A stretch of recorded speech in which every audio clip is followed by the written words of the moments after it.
27-year headache.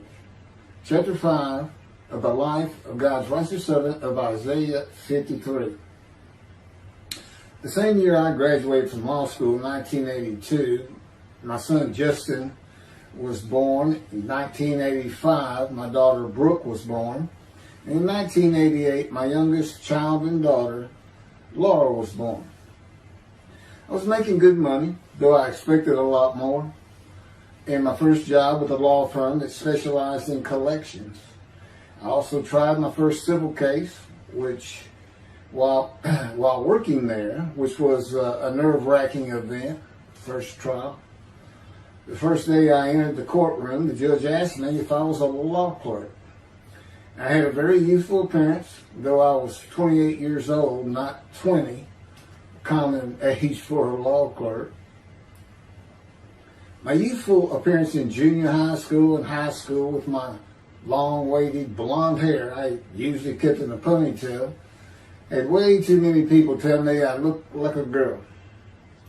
It is interesting though, at least to me, not one person in my entire life has ever said anything about my disfigured arm. I must have looked like a girl who would beat on you if you did it. When I got mad, there was no hiding it. You could see it in my face and hear it in my words.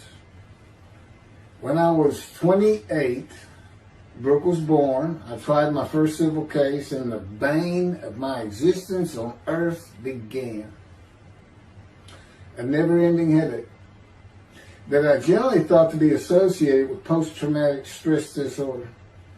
I had terrible nightmares from my youth, but now I seem to have begun grinding my teeth, causing the temporal mandibular joint, TMJ, to ache terribly during the day, and the whole side of my head, the muscular, I don't know what you call it, but underneath the skin of the skull, was always real tight, a tightening of the muscles.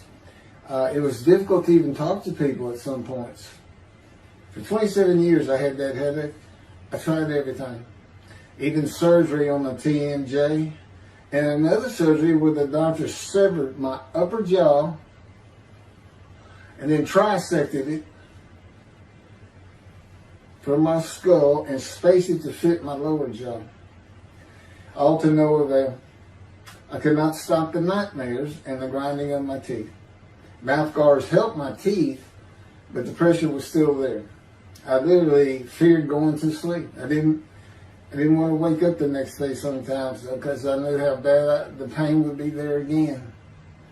It completely ended my dream of being a trial lawyer. So I got an associate position in an oil and gas firm and began learning how to prepare title opinions for oil and gas companies on tracts of land they plan to drill on. Basically, a title opinion is you start from sovereignty, which is when the state granted the land to someone, usually great, large tracts of land. And from there, you get parceled out and cut up. And I'd be chasing one small tract within a very large one almost 200 years ago in the early 1800s. And I would have to create genealogical charts of heirship, for people who died without a will. And they had to know who the family members were. And I got very good at it. And I really enjoyed it. I'd go to small towns throughout Texas and into their courthouses where they would keep all the records of every transaction, of every piece of land in the county. But anyway, there's an awful lot to it. I do go into it in some detail in the book, but I'm not going to for this video.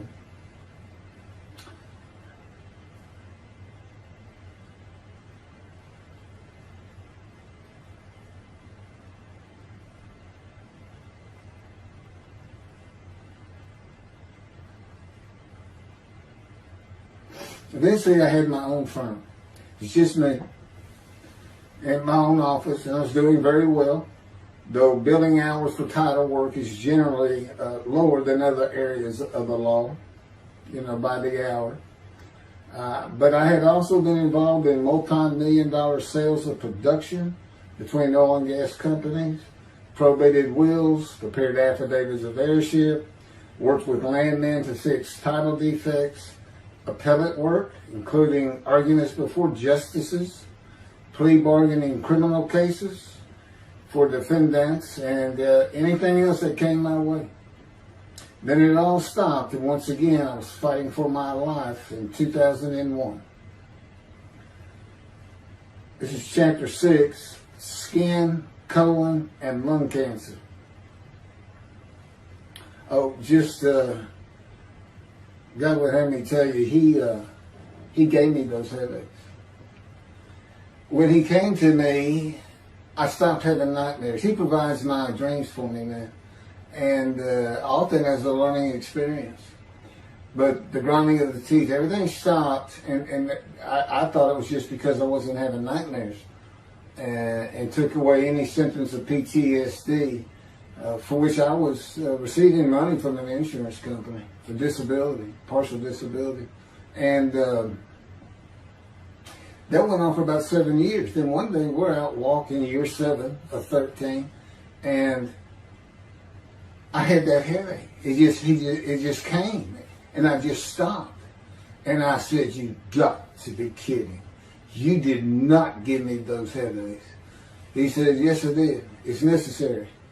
You are considered the suffering servant of Isaiah 53. You had to suffer your entire life until you're suitable for my purpose," and that includes fitting every verse of Isaiah 53. At that time, I had finally read it, 7 years into all this. It was about year 2, I think. But yeah, he did. And, you know, I ended up taking painkillers left and right and drinking with it, as so many people do. I was able to maintain, you know, my life, my work, and everything, but it was enough to put the strain on my marriage that I pretty much blame myself for it.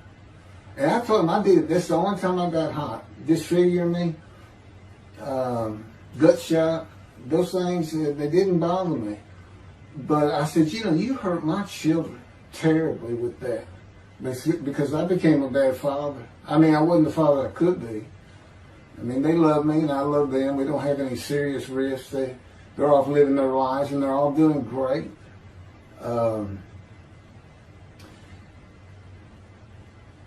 But if they consider themselves anything, they're Christians. And although I don't think any of them are overtly religious, or that they're in church every Sunday or anything like that, but you know, when I started going to the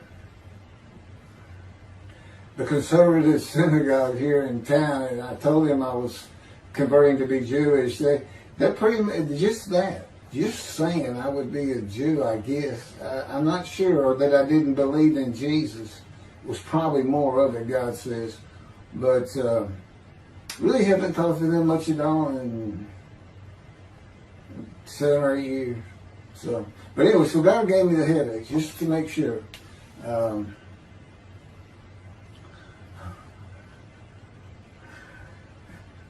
Anyway, I was married to Denise for 18 years, and we divorced in 1997 for irreconcilable differences.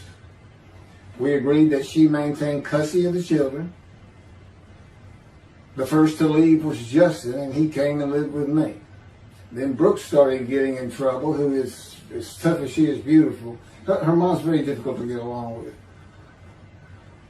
Justin was a lot like me at his age, and trouble followed him everywhere he went. Like me, he was hard to talk to, and like me, his getting out of high school was a coin flip. He's doing great. He learned the oil and gas landman business, and I helped him out as much as I could, and friends of mine helped him out even a lot more. And he's very successful now. Married, no children. Laura's married, no children. She's got a great job. And Brooke is married with 2 children. I have 2 grandchildren. Long life, see his children.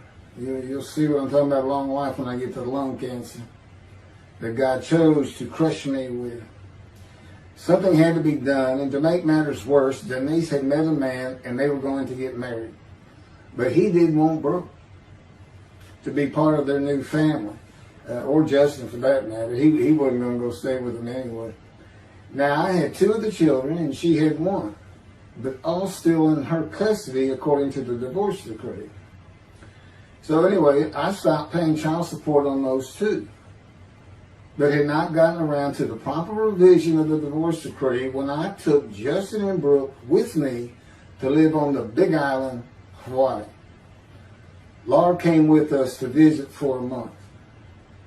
This oversight on my part resulted in Denise and now her 3rd husband filing papers in divorce court for past child support for all 3 children, for the time I had begun paying her 1/3 of the original amount. I represented myself. I had won contempt of court and was locked up for a day, but I never had to pay that money. By verbal agreement, I sent Laura back exactly 1 month later. I could not leave her out, and I wanted her to see where her brother and sister would be living. They were all so close and protective of each other, and still are to this day. And she was so sad. One of the hardest and emotionally painful things I have ever done was put her on the plane back to Houston. I can't think of anything else. The backdrop to moving to Hawaii was my firm was in dire need of new work. But the oil and gas industry was down. It's always up and down. And my clients were not drilling. A landman I knew called and said his sister in Hawaii, a brilliant eye doctor, but not a good businesswoman, needed help resolving creditor issues stemming from her new offices and equipment purchases.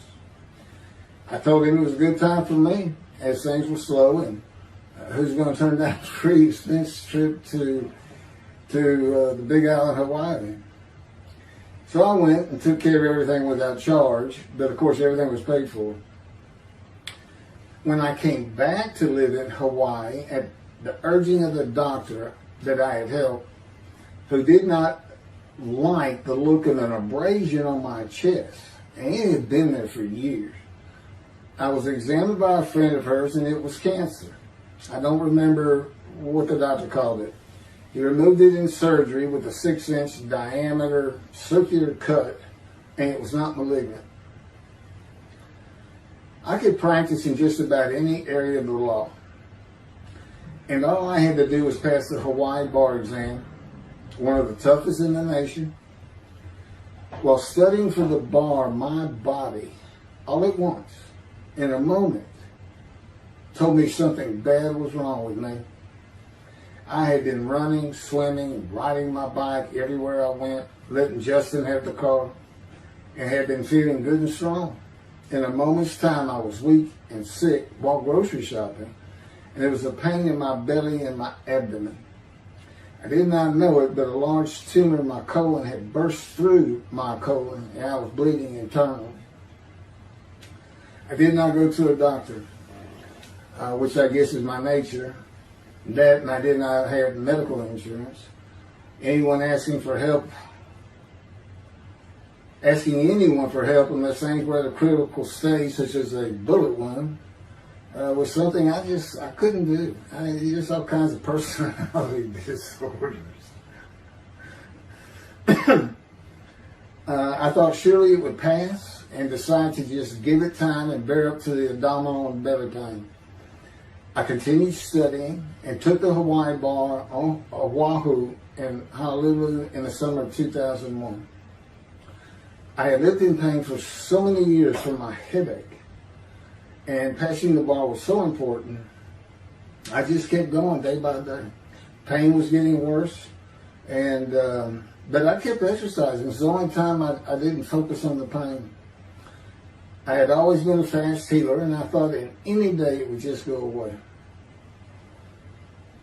I finally could no longer take it. Brooke, it turns out, was in Houston visiting with her mom, and I left Justin at our little, we called it the Little Green Shack. There wasn't much to it. We weren't there very often, really, except to sleep. And went to Houston to find a doctor for diagnosis, staying at my parents' townhome, which is where I'm at now.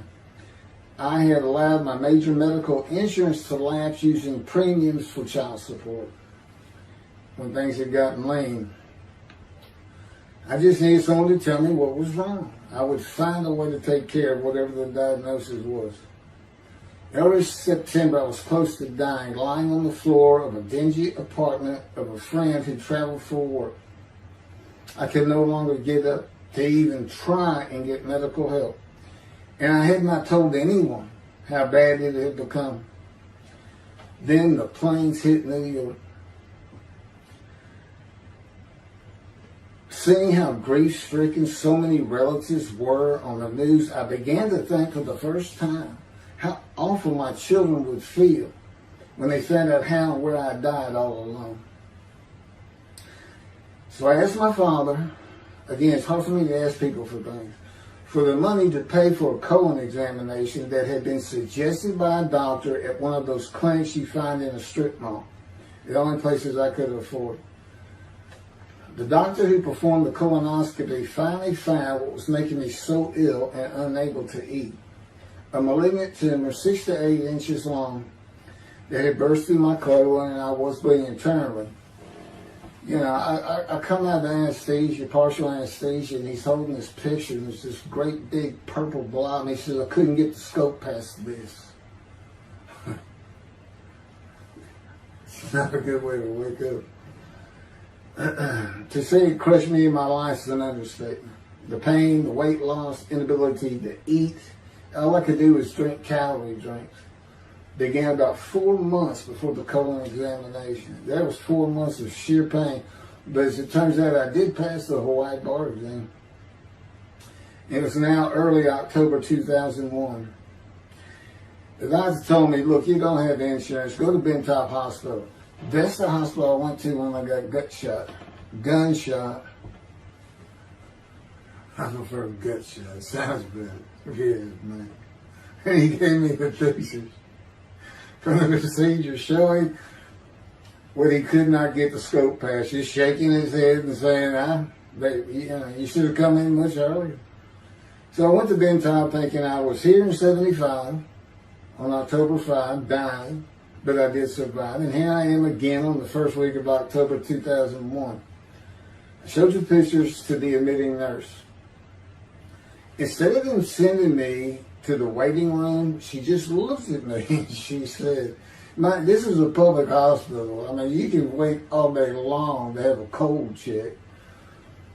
She looked at me and said, why did you wait so long? And how are you still alive?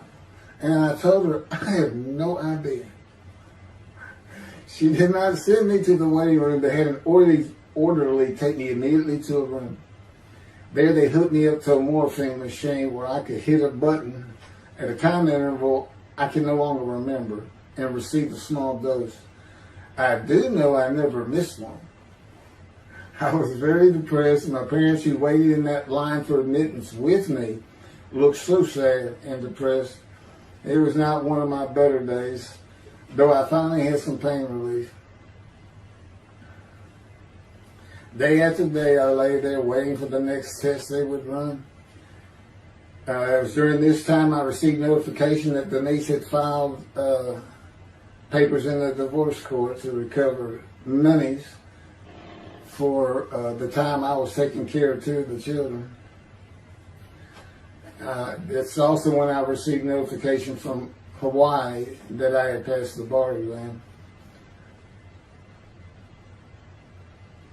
So, Bentop Hospital, what a lifesaver. I mean, young surgeons in like Baylor University, medical schools, it's a prime position to get your hands on if you're going to be a surgeon, because you're in surgery all day long and all night long. As long as you can stand up, they're bringing people in.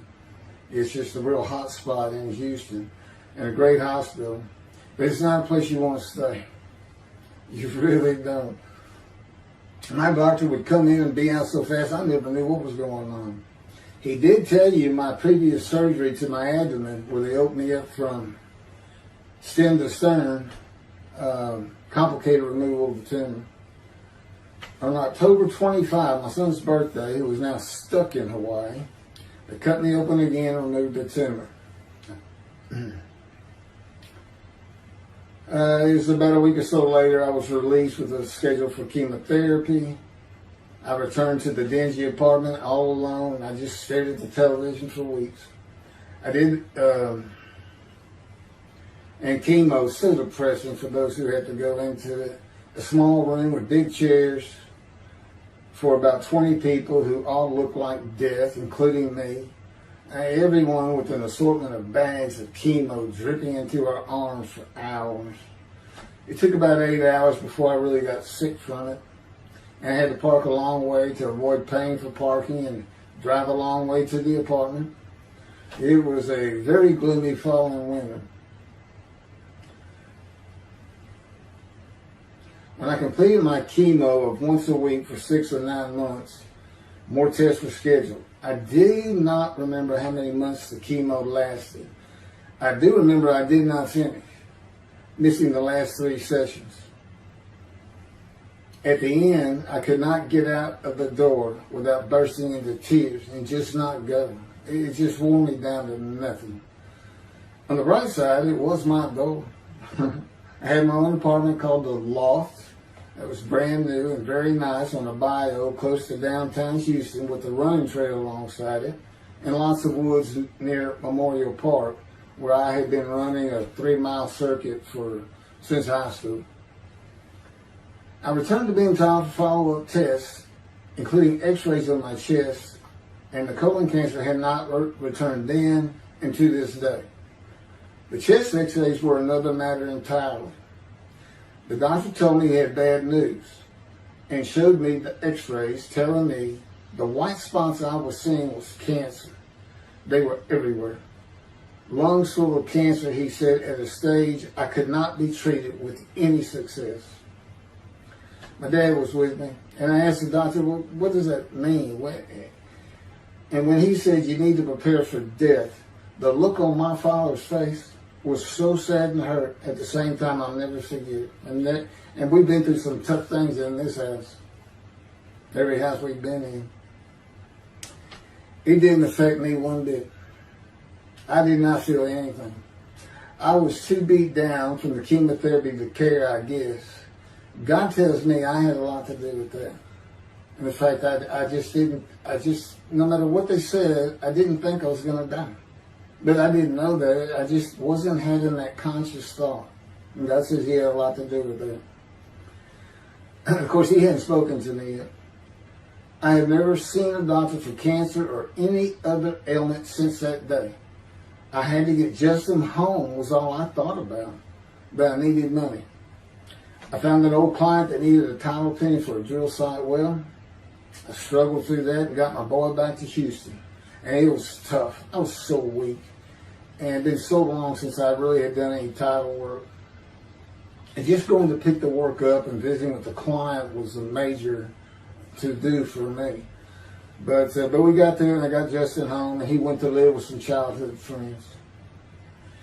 This was now 2002 and going into 2003. I just walked all over the running trails in the 3-mile loop at Memorial Park and in the woods day after day. I didn't think about dying, but I did but I did not think about restarting my law practice either. I watched a lot of television and played video games. I watched the Tour de France for the first time and got inspiration from Lance Armstrong. I was still alive though, and the funny thing was my lungs never bothered me. I was never sick. It's because God had already removed it. After I got the news I was dying of lung cancer, he took them from me. That's what he tells me. And I don't have any symptoms. You'll see right here, in 2005, I picked up some title work here and there and made an office out of my loft. I bought my first motorcycle, soft-tailed lowrider Harley Davidson. First time in many years I was happy. I love riding that bike. In 2006, I did some landman work for standard day wages and began dieting and running.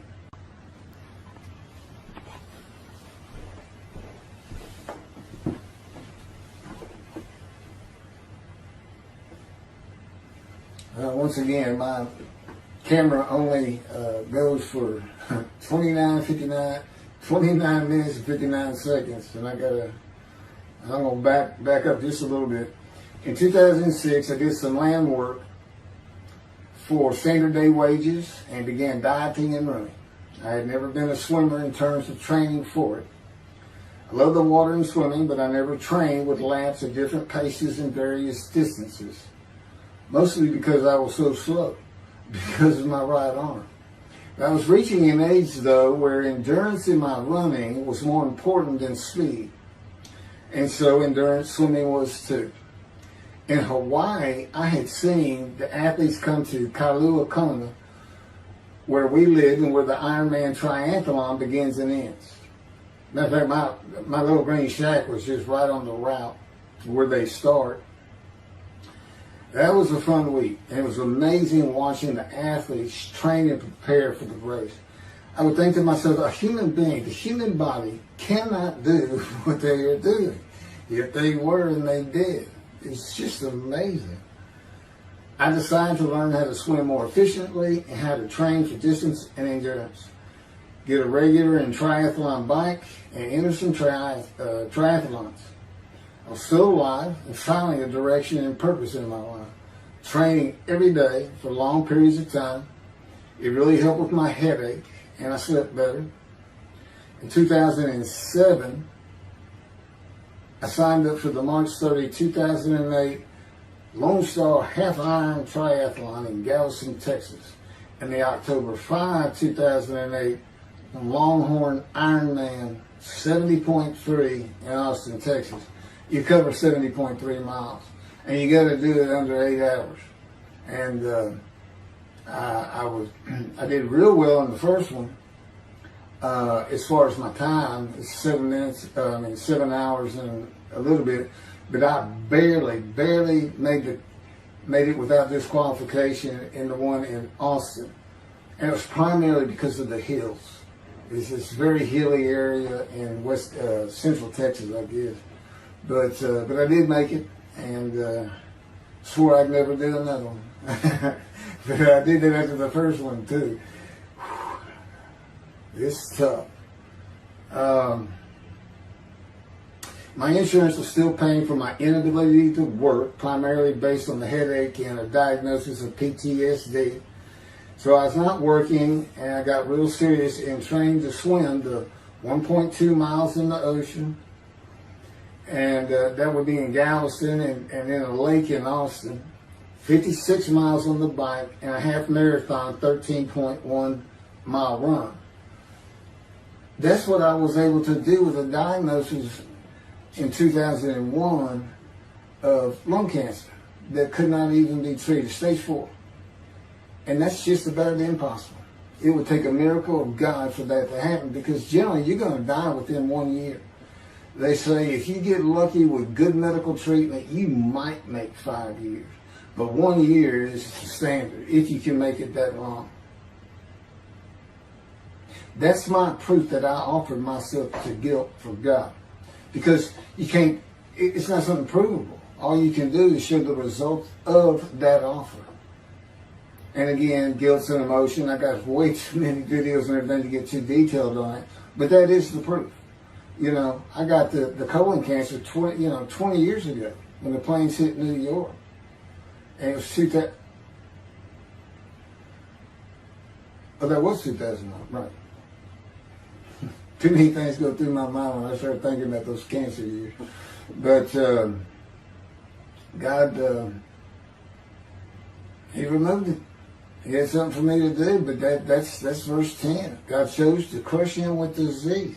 And as I've mentioned, the reason He chose that is to show that I was blemished, defective, could not possibly be an offer for sacrifice, because He knew what the Gentiles were going to do. They were going to put an unblemished lamb in there and call the Jewish people's Bible their own, and use the laws of Leviticus, not unlike Mr. Tovia Singer and his 6 million blemished ram sacrifice by Hitler, the righteous servant of God. How that seems to read. He's welcome to respond any way he wants to that. But it's on the video, it's in the book, it's in quotes by him. It's from his midrash, from his site. And he said, share this with everybody. Everybody can take it and just share how great my knowledge is. Well, it's lacking in some areas. There's any question he's an intelligent man. But his reasoning capabilities, in my opinion, at least as to Isaiah 53, are severely wanting. I am that man. And God's going to give the Christians hell with it and with me. Just like I just heard this for the first time on the video. When all of a sudden he had me say that Jesus announced he wasn't the man of Isaiah 53 on the cross. When he said, Father, Father, Father, why are you forsaking me? Because he was about to die. In Isaiah 53, who he thought he was, and he's not, who he didn't fit the verses, but he thought he was supposed to be exposed to death, but given long life. So boldly he goes into the Roman Jerusalem and gets himself taken up. He's not worried. Delusional, yeah, maybe, but as far as I'm concerned, he's nothing but a story. He never existed. And the story starts with the Essenes of the Red Sea Scrolls and the teacher of righteousness. Real quick, I'll go over that. Here's the thing. Their founder is called the teacher of righteousness. Okay? They were great followers of Isaiah. They had the great scroll of Isaiah. They're prolific writers and copyists. They had their own gate at Jerusalem. The Essenes Gate. Now, the New Testament never mentions them. You got Pharisees, Sadducees, Essenes, but they never mention an Essene. And Jesus, quite frankly, would have been one of them. Because they embody who he is. They didn't like riches, hated sinning. They didn't like material things. They removed themselves from Jerusalem, in the most part, to those caves by the Dead Sea for that very reason. But they did have a gate. They still had people who would be there, and you know what they would do at the gates? Tell stories. That's what you do. You tell stories, and it is a great story. Here's this guy, he's connected with God. Back then they believed men were gods. Caesar was a god. Over in Egypt you had the same thing going on. It's a common thought that men could be gods. And this story just springs up. And there didn't any question. They'd have gone and questioned him. I mean, they're sitting right front and center in Jerusalem. You think they didn't hear about this man walking on water, raising the dead, feeding 5,000 with 2 fish and 5 loaves, turning water to wine? That alone, Rome would have said, Caesar would have said, he does what? He turns water to wine. Bring him to me. Don't touch a hair on his head. You don't kill the man who turns water to wine. You send him out with your armies. Make your men happy. It's there's so many ridiculous aspects to it. Most particularly, God performed a human sacrifice for the sinning Gentiles. He's left the sinning Jews for the sinning Gentiles. But he gives them an out, these Gentiles, not his chosen. He gives them an out. I know, I'm going to kill my son for you. So that you'll be forgiven of violating my commandments and laws. If anybody knows God, and the Jews do, and I know him like nobody's business, that's not him. That's not him. I mean, he told the Jews, I'm never going to leave you, but I will punish you. Now that's him. That's him. And he'll put you through hell just to make you a better person, a better people. And he has no plans of changing that. He's not going to change the minds and the thinking of billions of people to make them love the Jew. He's just not going to do it. And the practicality is, he didn't create man for him to even be able to do that. Now, he could have created humanity where he could do that. He could change the mind of everybody at the same time. But I'll tell you on this, he's been working on my mind for 13 years. It is one brutal cop bump. It's a very one-on-one affair. Now, he says, I could just kill everybody. I mean, that's easy enough. That's easy. I could just kill everyone, but, He said, that's not, it's all about this. You got to know how to read the Bible. It's written for antiquity first, in the Dark Ages, and in the Age of Enlightenment. I mean, basically he's saying you've got to go back over it. You've got to check these guys. You've got to check Rambam and his speech. God's going to make the world speak Hebrew. Or, they will be the pure spirit. You got to check some of this stuff. And I read Rashi's, I went through his Isaiah 53 Midrash, and all I can say is very unimpressed. I've seen what he has to say in Malachi. He didn't pick up on any of this. He didn't know what the angel of the Lord is, the angel of the covenant that you desire. He doesn't know how Moses goes by a burning bush that's not consumed. The angel of the Lord is in there, and God speaks. I do. To me, it's just like, well, you just get some basic concepts, and all of a sudden, and quite frankly, it'll open up the scripture to the Jews. They can put the Talmud aside for a little while. But I will say this. God says, if you can study it, study it. There's all kinds of great things in it. Just be real careful about what you teach from it. And it's useful for heaven. If you like to talk about Talmud as a scholar with other Jews who may very well be in a scroll of remembrance with you, you can meet up with them. You'll see them in the meeting places, have them over to your room. Y'all can watch the new earth being created and the new peoples of God chosen, and watch the evolution of the chosen people. And humanity, the same as this one. God says, why would I change it? Why would I change it? When I did it, it was perfect. And you can tell Mr. Singer that the evolution that he's talking about, where all of a sudden the world's going to love the Jews, been going on for over 3,000 years, and it hadn't even. And today, anti-Semitism's up, and David is here. It's not going to happen. Thank you very much.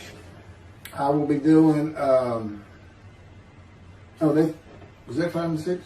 Yeah, that was 5 and 6. Now the book picks up at chapter 7. It's on a video when God first speaks to me. And it's very interesting. And we'll still be putting some videos out. But I've pretty much covered all the major material. Everything from Isaiah 53 and the day of the word. Lord, there's a few more things. And it's a better read than it is a video watch. But, for those who like to read. But it's covered very well in these videos. And now that I've put in the personal part in, which is to show how I fit Isaiah 53, and you see the difference in my life. Now that's a life of suffering. That's a life of pain. That's a life of familiar with disease. They say, gee, well, he died on the cross. He was scourged. He was scourged and this and that. Do you know how much he suffered in his life?